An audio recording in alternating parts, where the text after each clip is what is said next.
اب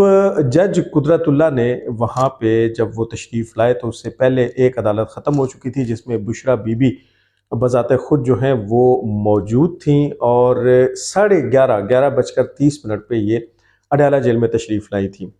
لیکن جیسے ہی دوسری عدالت لگی تو یہ خاتون خاموشی سے اٹھی، یہ عدالت سے باہر آئی، اس کے بعد یہ گیٹ کی جانب چل دی اور اڈیالہ جیل کے باہر اس کی گاڑی کھڑی ہوئی تھی جس میں سوار ہو کے یہ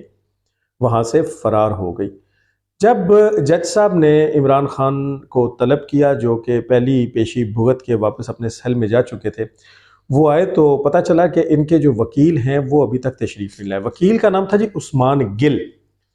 جج صاحب نے استفسار کیا کہ وکیل صاحب کہاں ہیں، تو انہیں بتایا گیا کہ ہمیں صرف 5 منٹ دیں وہ رستے میں پھنسے ہوئے۔ میں آپ کو یہ کلیریفیکیشن کر دوں کہ جو راولپنڈی کی اڈیالہ روڈ ہے جس کے آخری سرے کے اوپر اڈیالہ جیل واقع، جس کا نام آفیشیل نیم سینٹرل جیل راولپنڈی ہے، اس میں ایک پیچ آتا ہے جی پنڈی کچہری سے لے کر اڈیالہ جیل کے درمیان ایک پیچ ہے جو کہ خواجہ کارپوریشن نامی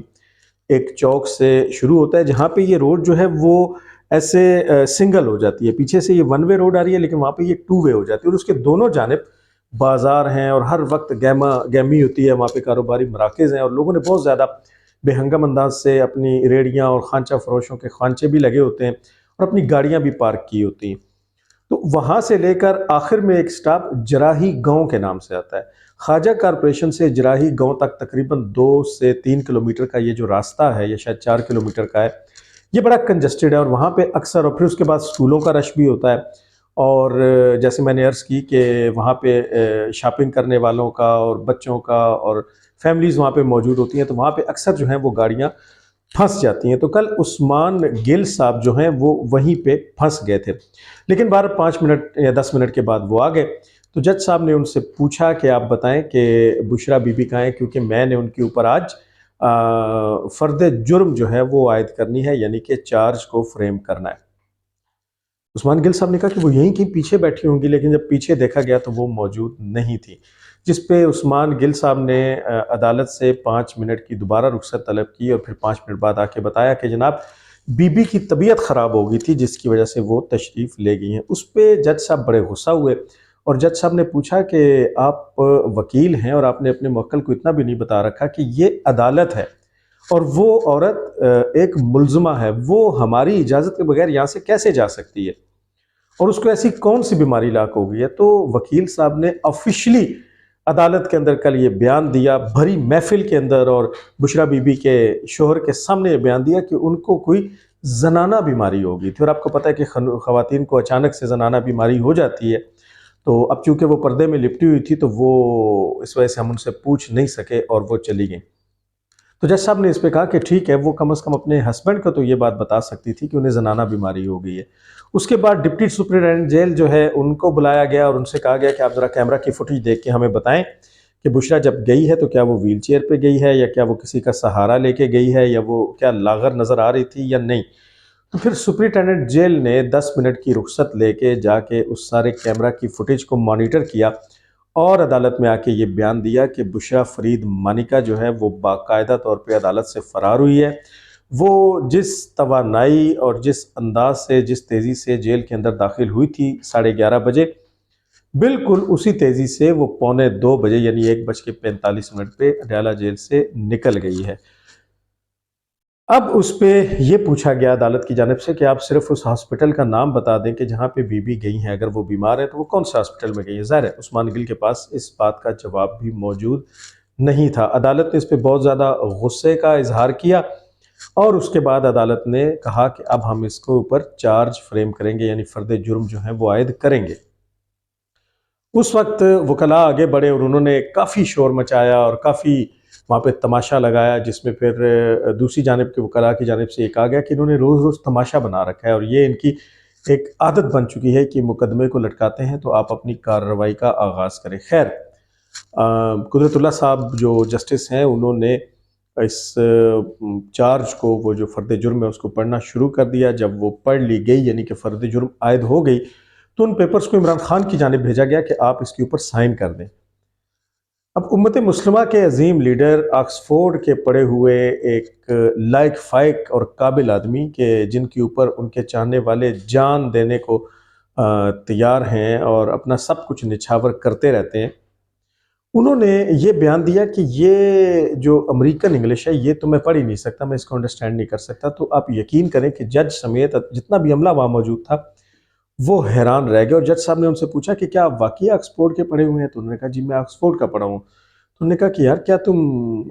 یہ نہیں پڑھ سکتے؟ انہوں نے کہا نہیں، اس میں کچھ ٹیکنیکل چیزیں ہیں جن کو میں انڈرسٹینڈ نہیں کر پا رہا، تو میرے جو وکیل ہیں وہ مجھے پڑھ کے سمجھائیں گے تو میں تب اس پہ سائن کروں گا۔ اب مبینہ طور پہ ایک خبر یہ ہے کہ وہاں پہ موجود اردلی نے عمران خان صاحب کا تھوڑا سا بازو بھی مروڑا اور گردن کے پیچھے ایک تھپڑ بھی مارا کہ اس کے اوپر سائن کرو، اور اس تھپڑ کے کھانے کے بعد مبینہ طور پہ، آئی ریپیٹ رپورٹڈلی، خان صاحب نے پھر اس کے اوپر سائن کر دیے، اور یوں بشریٰ فرید مانیکا اور عمران خان کے اوپر اس بات کا فرد جرم عائد ہو گئی کہ انہوں نے عدت کے اندر نکاح کیا ہے۔ اب یہاں پہ ایک بڑی باریک قسم کی واردات بھی ہوئی ہے۔ وہ واردات کیا ہے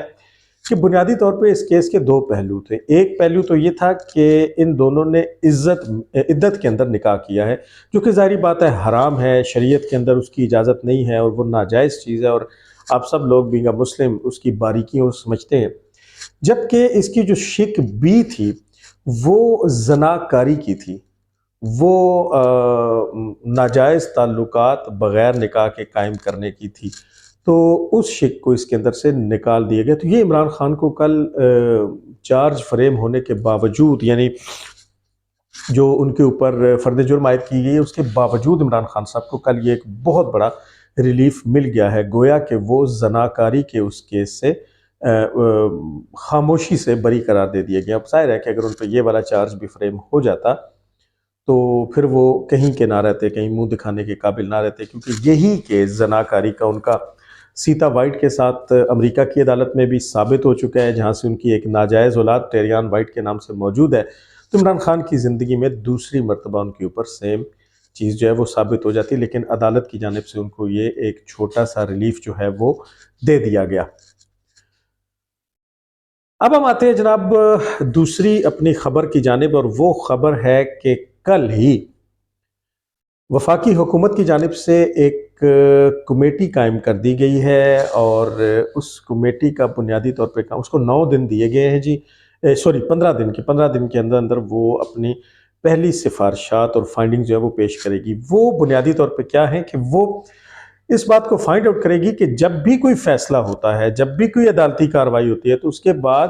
ایک مخصوص جماعت کے جو لوگ ہیں، جو ٹرولرز ہیں، جو پروپیگنڈا کرنے والے ہیں، جو 5th جنریشن واریئرز ہیں، جس میں کچھ بھگوڑے صحافی بھی موجود ہیں،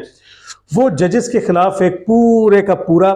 ایک میدان جنگ بنا لیتے ہیں، اور ججز کو وہ اتنا پریشر میں لے آتے ہیں کہ پھر بہرحال عمران احمد خان نیازی صاحب اور تحریک انصاف کو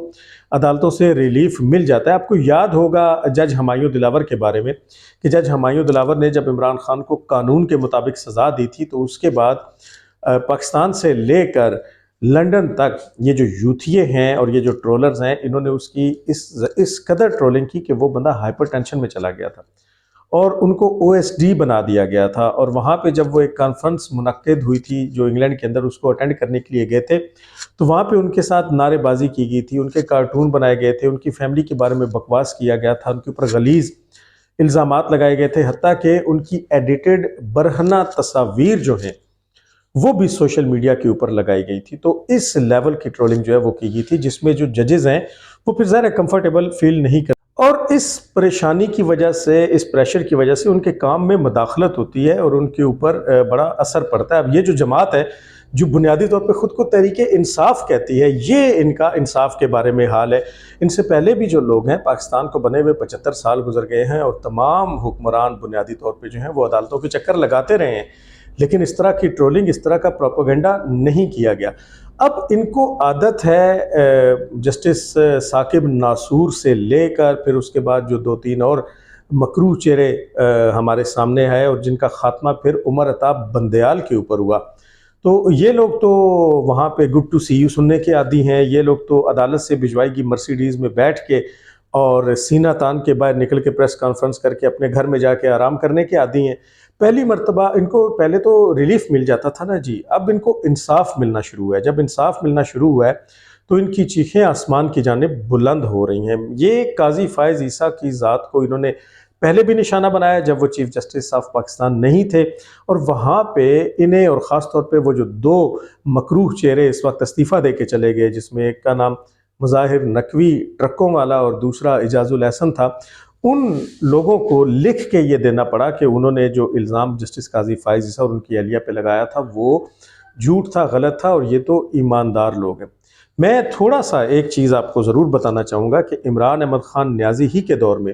جب نیشنل کرائم ایجنسی نے 190 ملین پاؤنڈ جو تقریباً 50 سے 60 65 ارب روپے کی رقم بنتی ہے، وہ ملک ریاض کے منہ میں ہاتھ ڈال کے وہاں سے نکال لی، اور پھر پاکستان کی حکومت یعنی کہ عمران نیازی کی حکومت کو نہ صرف یہ کہ بتا دیا کہ یہ ہم نے آپ کا چور بھی پکڑ لیا ہے اور چوری کا مال بھی برآمد کر لیا، تو اس کے بعد انہوں نے وہ پیسہ واپس بھجوا دیا، لیکن وہ بدنام زمانہ کیس، وہ بدنام زمانہ بددیانتی اور ڈکیتی جو کہ عمران خان اور اس کے حواریوں نے کی، اور وہ گینڈا شہزاد اکبر جو کہ اس سارے پیسے کو لے کے آیا اور ایک بند لفافے میں کابینہ سے اس کو منظور کروایا گیا تھا۔ آپ کو یاد ہوگا کہ ملک ریاض حسین نامی ایک کرپٹ بزنس مین کے منہ سے نکالی گئی رقم، جس کے بعد اس کو تاعمر انگلینڈ کے اندر داخلے سے روک دیا گیا، بین کر دی گئی۔ یہ بھلا ہو بورس جانسن کا کہ جس نے بریگزٹ کر لیا، ورنہ اگر بریگزٹ نہ ہوا ہوتا تو ملک ریاض تاعمر مرتے دم تک پورے یورپ کے لیے بین ہو جاتا، لیکن چونکہ بریگزٹ کے بعد انگلینڈ جو ہے وہ یورپ سے علیحدگی اختیار کر چکا ہے، تو یہ پابندی صرف برطانیہ کی حد تک ہے، صرف انگلینڈ کی حد تک ہے۔ تو اس پیسے کو دوبارہ عمران خان نے اسی ملک ریاض کی گود میں ڈال دیا تھا، اس کو واپس کر دیا تھا۔ یعنی اگر ایک آدمی آپ کے گھر سے چوری کر کے بھاگ جائے اور کسی دوسرے شہر میں پناہ لے لے، اور دوسرے شہر والے اس آدمی کو گرفتار کر کے پیسے بھی نکلوا لیں اور آپ کو فون کر کے کہیں کہ جناب آپ کا ہم نے چور بھی پکڑ لیا اور پیسہ بھی پکڑ لیا، اور وہ دونوں کو آپ کے حوالے کر دیں، تو پھر آپ کے انڈر کام کرنے والے لوگ، آپ کے گھر کے جو نوکر ہیں، جو ملازمین ہیں، جو خدمت گار ہیں، وہ اسی چور کو وہ سارا پیسہ واپس کر کے اس کے بدلے میں کوئی زمین کا ٹکڑا حاصل کر لے۔ تو یہ وہ باریک واردات ہے۔ میں نے دوبارہ اس پہ انشاءاللہ پورا ایک پروگرام کروں گا، جو کہ 190 ملین پاؤنڈ سکینڈل میں کی گئی پاکستانی عوام کا پیسہ جو ملک ریاض لوٹ کے کھا گیا تھا، اسے دوبارہ ملک ریاض کو دے کے اس کے بدلے میں اپنے ذاتی استعمال کے لیے 450 کنال زمین جو ہے وہ صحابہ کے قریب لے کے وہاں پہ القادر یونیورسٹی بنانے کا ڈرامہ کیا گیا، اور 50 کنال زمین جو ہے وہ بنی گالہ میں خرید لی گئی، تو یہ سیٹلمنٹ کرا لی گئی، اور اس میں جو ٹرسٹی تھے وہ زلفی بخاری اور زلفی بخاری کی مرشد بشرا فرید مانیکا تھی۔ یہ پیسہ کبھی بھی عوام کو واپس نہ ملتا، لیکن اس پیسے کو دوبارہ ملک ریاض کے جبڑوں کے نیچے سے نکال کے قومی خزانے میں جس شخص نے جمع کروایا اس کا نام جسٹس قاضی فائز عیسیٰ ہے، ورنہ یہ حرکت عمر عطاب بندیال کو بھی معلوم تھی، یہ ان سے پہلے کے ججوں کو بھی معلوم، لیکن چونکہ کرپٹ تھے، چور تھے، اور خاص طور پہ یہ جو دو چور تھے اعجاز الاحسن اور ٹرکوں والا مظاہر نقوی، انہیں اتنی توفیق نہیں ہوئی۔ یہ وہی لوگ ہیں کہ جن کے اوپر جب کیس بنتا ہے سپریم جوڈیشل کونسل کا، تو صدیق جان عرف للی جیسے 2 ٹکے کے صحافی کے ناموں پہ دھبا جو کردار ہیں، وہ اپنی ڈسپلے پکچر، اپنی ڈی پی پہ مظاہر نقوی ٹرکوں والے کی تصویر لگا لیتے ہیں۔ لیکن جب بات انصاف کے اوپر آتی ہے، جب بات قاضی فائز عیسیٰ کے اوپر آتی ہے کہ جو عوام کا وہ پیسہ عوام کو واپس کر دیتے ہیں، تو صرف اس بنیاد پہ کہ اب خان صاحب کو گڈ ٹو سی یو نہیں کہا جا رہا، اب خان صاحب کے لیے عدالت سے مرسیڈیز نہیں بھیجی جا رہی، اب خان صاحب کو عدالتی حکم کے مطابق کسی ریسٹ ہاؤس میں مرغے مسلم اور بکرے اور دیسی گھی پیش نہیں کیا جا رہا، اور وہاں پہ شب بصری کی اپنے دوستوں کے ہمراہ اجازت نہیں دی جا رہی، تو اب انہوں نے یہ ٹرولنگ شروع کر دی۔ تو ان کا علاج اب آ کے صرف اور صرف ڈنڈا ہے، اور وہ ڈنڈا اب چلانا شروع کر دیا گیا ہے۔ اب یہ جو کمیٹی بنائی گئی ہے، یہ 15 دن کے اندر اندر ظاہر ہے یہ سفارشات پیش کرے گی اور یہ بتائے گی کہ یہ کرنے والے کون ہیں، اور پھر آپ انہیں سلاخوں کے پیچھے دیکھیں گے۔ دیکھیں تحریک انصاف کے پاس بچا کچھ بھی نہیں ہے۔ تحریک انصاف کے لیے 4 لوگوں نے گانے گائے تھے، عمران اسماعیل نے گائے تھے، وہ گانا گا کے بھاگ گیا، اس کے بعد عطا اللہ عیسیٰ خیلوی نے گایا تھا، وہ گا کے بھاگ گیا۔ ابرار الحق نے گایا تھا، وہ گا کے بھاگ گیا۔ اور اب آ کے ملکو نے نک دا کوکا گایا، جس پہ پوری قوم یوتھ جو ہے وہ دنیا بھر میں ناچتی اور ٹھمکے لگاتی پھر رہی ہے۔ لیکن حقیقت یہ ہے کہ قوم یوتھ اور تحریک انصاف کے پاس چند ٹرولرز، چند پراپوگنڈا کرنے والے، کچھ یوتھیے قسم کے صحافی اور کچھ بھگوڑے جو باہر بیٹھ کے وہاں سے جھوٹ کا پلندہ یہاں پہ پھیلاتے پھرتے ہیں، اور نک دے کوکے کے علاوہ اور بچا کچھ نہیں ہے۔ اور اب اس بچے کچھ جو ان کے ایسٹس ہیں ان کے اوپر بھی ڈنڈا برسانے کی تیاری ہے، اور آپ اب دیکھیں گے کہ اب آپ کو بالکل سوشل میڈیا میں خاموشی نظر آنا شروع ہو جائے گی۔ اور وہ جو کہا جا رہا تھا نا جی کہ آرٹیفیشل انٹیلیجنس کے ذریعے عمران خان کی تقاریر بنا کے اور ہم مختلف جو چیزیں ہیں وہ مارکیٹ میں لائیں گے، اور ججز کی جو ٹرولنگ ہے اور یہ جو فیصلوں کے اوپر پریشرائز کیا جا رہا ہے، دوسری جانب جو بندہ بیٹھا ہے اس کا نام بھی جسٹس قاضی فائز عیسیٰ ہے۔ دیکھیں، ہر پرابلم کا، ہر شیطانیت کا ایک حل موجود ہے، بات صرف یہ کہ کرنے والے کا اپنا تپڑ کیسا ہے۔ تو چونکہ ان کا تپڑ بہت زیادہ ہے تو اب آپ کو یوتھیے جو ہیں وہ مزید مشکل میں گرفتار ہوتے ہوئے نظر آتے ہیں اور آ رہے ہیں اور آئیں گے۔ آخر میں نے جو پروگرام کے شروع میں آپ سے بات کی اور آپ نے تھم نیل کے اوپر بھی دیکھا کہ 13 جماعتوں کے بارے میں ہم نے سنا، الیکشن کمیشن نے سپریم کورٹ میں بتایا کہ انہیں ان کے الیکشن کو کالعدم قرار دیا ہے اور ان کو نشان الاٹ نہیں کیے گئے، اور اس میں جو 14ویں جماعت ہے وہ پی ٹی آئی تھی جن سے بھی نشان لے لیا گیا، بلے کا نشان جو واپس لے لیا گیا، اور پھر جو کچھ ہوا وہ آپ کے سامنے ہے۔ لیکن ایک پوری کی پوری سیاسی جماعت، آئی ریپیٹ، مکمل پوری سیاسی جماعت کو ہی گرفتار کر لیا گیا، اور وہ سیاسی جماعت تھی عوامی مسلم لیگ۔ اس کے سربراہ تھے جناب شیخ رشید احمد صاحب، بدنام زمانہ آدمی، ہر حکومت کی گود میں بیٹھنے والے، ہر ایک کے تلوے چاٹنے والے، خود کو گیٹ نمبر 4 کی پیداوار کہنے والے، اور خود اپنے بیان کے مطابق شیخ رشید یہ کہا کرتا ہے کہ میں نے جب بھی اپنے گھر سے کھایا ہے تو حرام ہی کھایا ہے۔ یہ سچ شیخ رشید کے اپنے منہ سے نکلا ہے، کیونکہ اس نے اس کا دوسرا مطلب یہ ہے کہ زندگی میں جو بھی کمایا ہے وہ حرام ہی کمایا ہے، اور اس حرام کو جب اپنے گھر میں لایا ہے تو جب بھی اس نے کھایا ہے تو خود شیخ رشید کے اپنے بیان کے مطابق حرام کھایا ہے۔ تو اس کے سربراہ، عوامی مسلم لیگ کے سربراہ کو کل عدالت سے اس لیے گرفتار کر لیا گیا کہ اس کے اوپر جو 14 مقدمات تھے ان میں 13 مقدمات میں تو ضمانت میں توسیع دے دی گئی، لیکن جو 14واں مقدمہ تھا جو 9 مئی کے بلوے کا تھا، اس بدماشی کا تھا جس میں ملک کو نقصان پہنچایا گیا اور 6 روڈ کے میٹرو بس اسٹیشن کو جلایا اور توڑا گیا، اس میں گرفتار کر لیا گیا۔ چونکہ عوامی مسلم لیگ میں جتنے بھی ونگ ہیں، چاہے وہ خواتین ونگ ہو، اس کا سربراہ بھی شیخ رشید ہے، بچوں کے ونگ کا سربراہ بھی شیخ رشید ہے، اوورسیز ونگ کا سربراہ بھی شیخ رشید ہے، صدر بھی وہی ہے، نائب صدر بھی وہی ہے، سیکٹری بھی وہی ہے، جنرل سیکٹری بھی وہی ہے، چیئرمین بھی وہی ہے، سب کچھ وہ ایک ہی آدمی ہے، وہ ون مین شو ہے۔ تو کل جب شیخ رشید کو گرفتار کیا گیا ہے تو گویا پوری سیاسی جماعت عوامی مسلم لیگ، جس کا انتخابی نشان قلم دوات ہے، اسے گرفتار کر لیا گیا ہے۔ اور جب اب شیخ رشید بطور جماعت آپ کے سامنے آئے گا تو پھر وہ انکشافات ہوں گے کہ آپ کی عقل دنگ رہ جائے گی۔ وہ جو پریس کانفرنس ہوگی وہ سب دیکھنے، سننے اور سمجھنے والوں کو ہلا کے رکھ دے گی، لیکن فی الحال ہنوز دلی دور است ایسا الیکشن تک ہوتا ہوا نظر نہیں آتا۔ ہم انشاءاللہ آنے والے تمام واقعات سے آپ کو آگاہ رکھیں گے۔ آج تک اتنا ہی، انشاءاللہ اگلے پروگرام میں آپ سے دوبارہ ملاقات ہوگی۔